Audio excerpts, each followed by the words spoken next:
Hello everyone, कैसे हो आप सब। नॉलेज हमें आप सभी का एक बार फिर से स्वागत है। ये जो वीडियो है इसके अंदर हम आपके लिए लेके आए हैं, जैसे कि मैंने लास्ट वीडियो में आपको बताया था कि अगली जो वीडियो बनेगी वो आपकी बिजनेस ऑब्जेक्टिव्स के ऊपर मैं बनाऊंगा। तो आपके कुछ मेन ऑब्जेक्टिव्स दिए गए थे बिजनेस के अंदर, हम उनके बारे में डिस्कशन करेंगे। ठीक है। तो इस वीडियो के अंदर हम शुरू करते हैं कि कौन कौन से आपके बिजनेस ऑब्जेक्टिव्स होते हैं। मेनली आपके दो ही ऑब्जेक्टिव्स होते हैं, एक इकोनॉमिक ऑब्जेक्टिव और दूसरा आपका सोशल ऑब्जेक्टिव्स होते हैं। ठीक है। तो इन दो ऑब्जेक्टिव्स के कुछ आगे पॉइंट्स दिए गए हैं जिनको हम वन बाय वन डिस्कस करेंगे। तो फर्स्ट हम शुरू करते हैं आपका इकोनॉमिक ऑब्जेक्टिव से। ठीक है। तो ये आपका आ जाता है इकोनॉमिक ऑब्जेक्टिव का टॉपिक। तो कौन कौन से इकोनॉमिक ऑब्जेक्टिव्स होते हैं उनके बारे में हम डिस्कशन करेंगे, लेकिन उससे पहले हम बिजनेस का एक बार मीनिंग हम बता देते हैं आपको। जैसे कि मैंने बताया है, बिजनेस क्या होता है, cell purchase of goods and services. जो मैंने लास्ट वीडियो में भी आपको डिफरेंस में भी क्लियर करवाया है। तो उससे हम जो मीनिंग जो है उससे ही उसके ऑब्जेक्टिव्स निकल के आते हैं। तो फर्स्ट इकोनॉमिक ऑब्जेक्टिव्स, जिसे हम आपके आर्थिक उद्देश्य भी बोल सकते हैं। आर्थिक उद्देश्य कौन कौन से हैं? फर्स्ट आता है प्रॉफिट मेकिंग, यानी कि लाभ कमाना।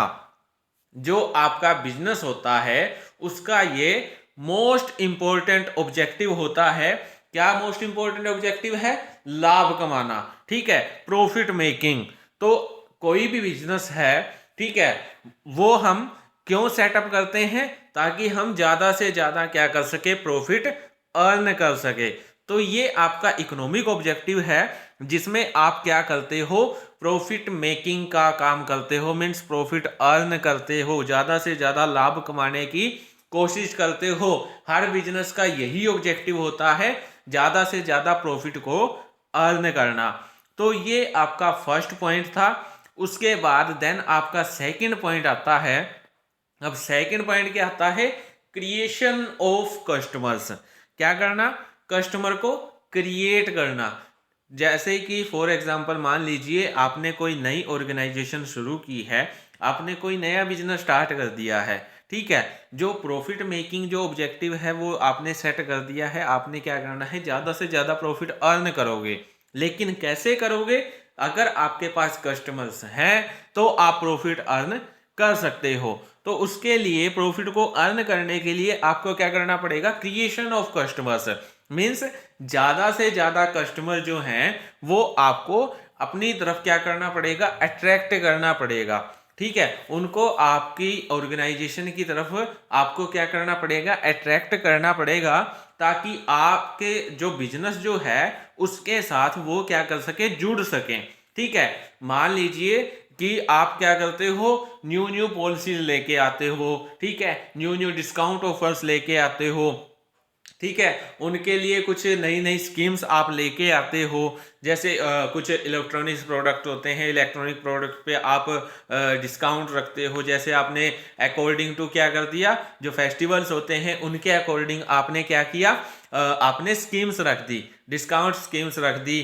ठीक है, कि आपको जैसे फ्लिपकार्ट वगैरह हैं वो भी अपनी अलग अलग से क्या करते हैं, डिस्काउंट रखते हैं। सारे अपने अपने डिस्काउंट रखते हैं। इट मीन्स वो क्या कर रहे हैं, क्रिएशन कर रहे हैं। किसका? कस्टमर्स का।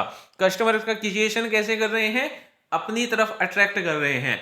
जो ऑनलाइन जब शुरू शुरू में आई थी, ऑनलाइन शॉपिंग जब शुरू शुरू में आई थी, तो सारे कितने अच्छे अच्छे ऑफर देते थे। ठीक है, इतने बढ़िया बढ़िया ऑफर सारे देते थे। अब उनके साथ वो क्या कर रहे थे, वो न्यू न्यू मार्केट में आए थे, उनको क्या करना था, कस्टमर्स क्रिएशन उनको करना था। वो कस्टमर्स को क्रिएट कर रहे थे। मीन्स वो ग्राहक सर्जन कर रहे थे, कस्टमर को अपनी तरफ अट्रैक्ट कर रहे थे, ताकि जो कस्टमर्स हैं वो उनके साथ जुड़ जाएं। और आज का टाइम देखिए, आज का टाइम ऐसा है कि 50% से ज्यादा जो कस्टमर्स हैं वो ऑनलाइन शॉपिंग से क्या करते हैं, शॉपिंग करते हैं। ठीक है, फ्लिपकार्ट्स के देख लेना कितने डाउनलोडेड आपको मिल जाएंगे। शायद मिलियन में इनके डाउनलोडिंग आपको प्ले स्टोर्स में मिल जाएंगे। तो वो उन्होंने क्या किया, उन्होंने किया क्रिएशन ऑफ कस्टमर्स, कस्टमर को क्रिएट करा, अपनी तरफ अट्रैक्ट किया।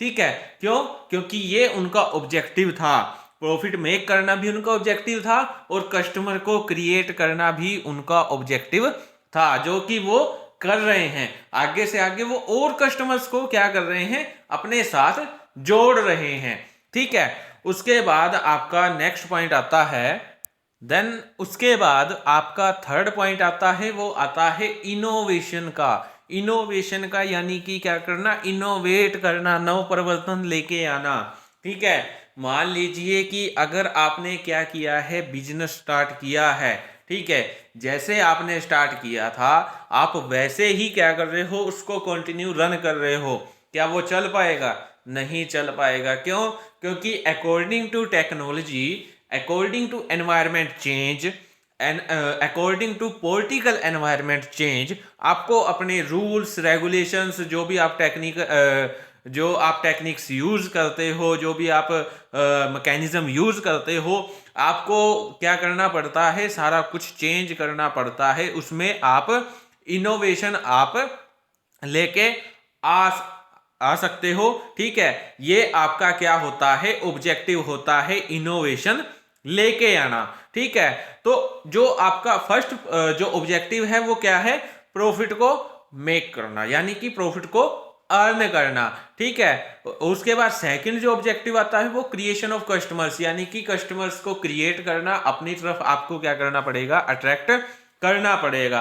थर्ड जो पॉइंट आता है वो आता है इनोवेशन का, कि आपको according to technology, according to time आपको क्या करना पड़ेगा, चेंजेस लेके आने पड़ेंगे। ठीक है, जैसे कि आपका मान लीजिए आपकी शॉप्स हैं, आमने सामने शॉप्स हैं। ठीक है, एक आपके सामने कॉम्पिटिटर है, सेम प्रोडक्ट उसके पास है और सेम प्रोडक्ट आपके पास है। ठीक है, जैसे कि पहले क्या होता था, आफ्टर सर्विसेज नहीं दी जाती थी। ठीक है, मतलब आफ्टर सेल सर्विसेज जो भी होती थी वो नहीं दी जाती थी। ठीक है, बहुत रेयर चांसेस थे।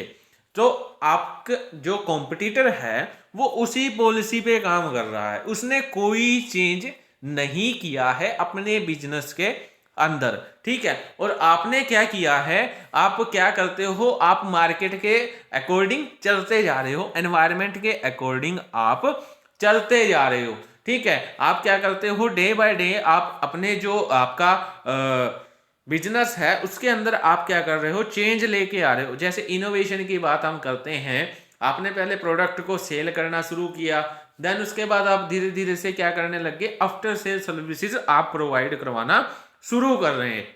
ठीक है, तो इन केस मान लीजिए एक कस्टमर आता है, वो देखता है कि दोनों जो शॉप हैं वहां पे प्रोडक्ट सेम है, सेम क्वालिटी का प्रोडक्ट आपका कॉम्पिटिटर दे रहा है और सेम क्वालिटी का प्रोडक्ट आप दे रहे हो, लेकिन जो आपका कस्टमर है ज्यादा चांसेस किस शॉप पे आने के होंगे, आपकी शॉप पे आने के होंगे। क्यों? क्योंकि कस्टमर ये देखेगा, कस्टमर ये नहीं देखेगा कि आपका प्रॉफिट हो रहा है या किसी और का प्रॉफिट हो रहा है, वो ये देखेगा कि मेरा क्या प्रॉफिट हो रहा है। वो आफ्टर सेल सर्विसेज नहीं करवा रहा है प्रोवाइड, और आप आफ्टर सेल सर्विसेज प्रोवाइड करवा रहे हो। तो जो कस्टमर जो हैं, सारे कस्टमर आपकी तरफ क्या होंगे, अट्रैक्ट होंगे। ठीक है, तो ये भी एक ऑब्जेक्टिव होता है, economic objective, main economic objective होता है कि आपको अकॉर्डिंग टू एनवायरनमेंट, मार्केट और अकॉर्डिंग टू टेक्नोलॉजी आपको अपने बिजनेस के अंदर क्या करने पड़ते हैं, चेंजेस लेके आने पड़ते हैं। ठीक है, जैसे आजकल का जो जमाना है वो ज्यादातर ऑनलाइन का है, जो लोग जो हैं वो घर बैठे क्या करते हैं, शॉपिंग करते हैं, उनकी ये हैबिट बन चुकी है। ठीक है, अगर आज के जमाने में आप क्या कर रहे हो, होम डिलीवरी प्रोवाइड नहीं करवाते हो, तो इट मीन्स आपका बिजनेस रन नहीं कर सकता, आपका बिजनेस सर्वाइव नहीं कर सकता। तो ये आपके इकोनॉमिक ऑब्जेक्टिव्स थे, 3 मैंने इकोनॉमिक ऑब्जेक्टिव्स बता दिए हैं। देन उसके बाद नेक्स्ट जो आपका पॉइंट आता है वो आता है सोशल ऑब्जेक्टिव्स। सोशल ऑब्जेक्टिव्स जहां पे आपके जो बिजनेस जो है वो क्या करता है, फलता है, फूलता है, वहीं पे वो क्या करता है, ग्रो करता है उसी सोशल में, उसी समाज में। ठीक है, उसके लिए उसके क्या क्या ऑब्जेक्टिव्स हैं, उनके बारे में हम डिस्कशन करेंगे।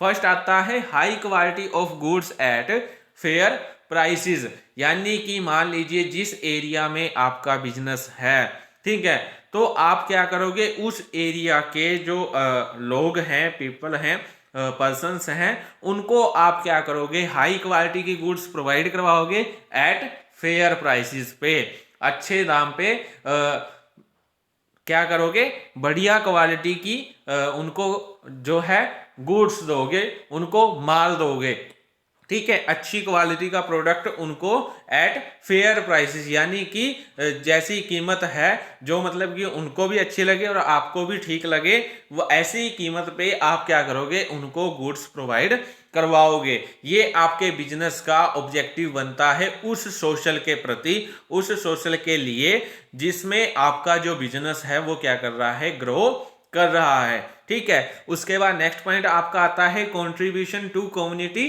डेवलपमेंट। यहां पे आप ये भी लिख सकते हो कंट्रीब्यूशन टू सोशल डेवलपमेंट, ठीक है, कि जो आपका समाज है उसके डेवलपमेंट के प्रति योगदान देना आपके बिजनेस का क्या है, एक ऑब्जेक्टिव है। योगदान आप कैसे दोगे कि मान लीजिए आपने क्या है, एक फैक्ट्री वहां पे लगा दी है, ठीक है, तो फैक्ट्री में जो भी पोल्यूटेड जो भी मटेरियल निकलता है, आप उसको समाज को गंदा नहीं करोगे, ठीक है, उसके जरिए आप समाज को गंदा नहीं करोगे, पोल्यूटेड नहीं करोगे, ठीक है। मान लीजिए कुछ ऐसे जैसे फैक्ट्रियों से जो धुआं निकलता है उससे क्या होती है, वहां की जो एयर है वो पोल्यूटेड हो जाती है, फिर वहां पे बीमारियां फैलती हैं, ठीक है। वहां पे अगर आप जैसे आपके पास वेस्ट मटेरियल है वो आप ऐसे ही गिर देते हो, ठीक है, उससे उसकी जो मतलब की बदबू होती है वो क्या करती है, एयर के साथ मिल जाती है। या आप वेस्ट मटेरियल कई बार क्या करते हो, वहां पे जो आसपास में जो भी नदी होती है, उनकी जहाँ से रिवर होती है, वो उसमें गिर देते हो, ठीक है, तो यहाँ पे आपका पोल्यूशन का पॉइंट आ जाता है, ठीक है। तो पोल्यूशन आप वहां पे नहीं करते हो, यही एक सबसे बड़ा योगदान है सोशल को डेवलप करने के लिए। जिस समाज में आपका बिजनेस रह रहा है उस समाज को आपके बिजनेस से कोई भी नुकसान नहीं हो रहा है, कोई भी लॉस नहीं हो रहा है, यही सबसे बड़ा कंट्रीब्यूशन है एक सोशल के डेवलपमेंट में, ठीक है। उसके बाद थर्ड पॉइंट आता है फेयर रिटर्न्स टू इन्वेस्टर्स, यानी कि आपके बिजनेस के साथ जितने भी इन्वेस्टर्स जुड़े हुए हैं उनको क्या करना, फेयर रिटर्न करना, मीन्स जितनी उनकी एक्सपेक्टेशंस हैं आपके बिजनेस से रिलेटेड, आपके बिजनेस से जितनी भी उनकी एक्सपेक्टेशंस हैं कि हमको वहां से इतना रिटर्न मिलेगा, ठीक है,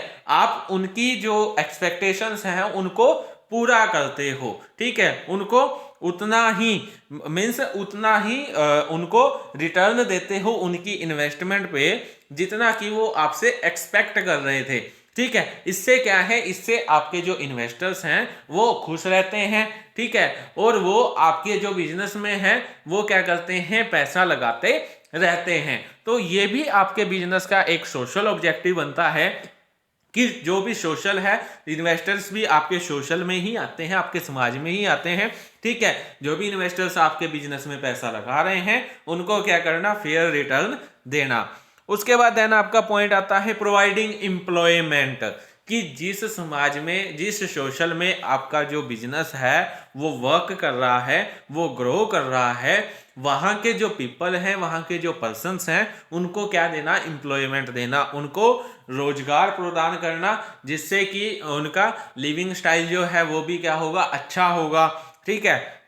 और जो आपका समाज है वो आपके बिजनेस की जो गुडविल है उसको क्या करेगा, और आगे बढ़ाएगा, ठीक है, जिससे कि आपके साथ न्यू न्यू कस्टमर्स भी क्या होते रहेंगे, अटैच होते रहेंगे, ठीक है। तो जो आपका बिजनेस जो होता है उसके ये 4 सोशल ऑब्जेक्टिव्स होते हैं। फर्स्ट होता है हाई क्वालिटी पे क्या करना, हाई क्वालिटी की गुड्स प्रोवाइड करवाना, किस पे, फेयर प्राइसेस पे। उसके बाद जो आपका सोशल है उसके डेवलपमेंट में क्या करना, कंट्रीब्यूशन देना। थर्ड है जो आपके इन्वेस्टर्स हैं उनको फेयर रिटर्न देना। और फोर्थ आपका पॉइंट आता है, वो आता है एम्प्लॉयमेंट प्रोवाइड करवाना। ये भी आपके एक बिजनेस का क्या होता है, ऑब्जेक्टिव होता है। तो आज की जो वीडियो थी इसके अंदर हमने आपके सोशल ऑब्जेक्टिव्स को क्या कर लिया है, कंप्लीट कर लिया है। बिजनेस ऑब्जेक्टिव्स को हमने इसमें कंप्लीट कर लिया है। तो ये आपके बिजनेस के कुछ मेन ऑब्जेक्टिव्स होते हैं, ठीक है। सो आज की वीडियो में हम इतना ही करेंगे। Thank you very much for watching my video. For more knowledge, for more videos, please like, share and subscribe my YouTube channel. Take care.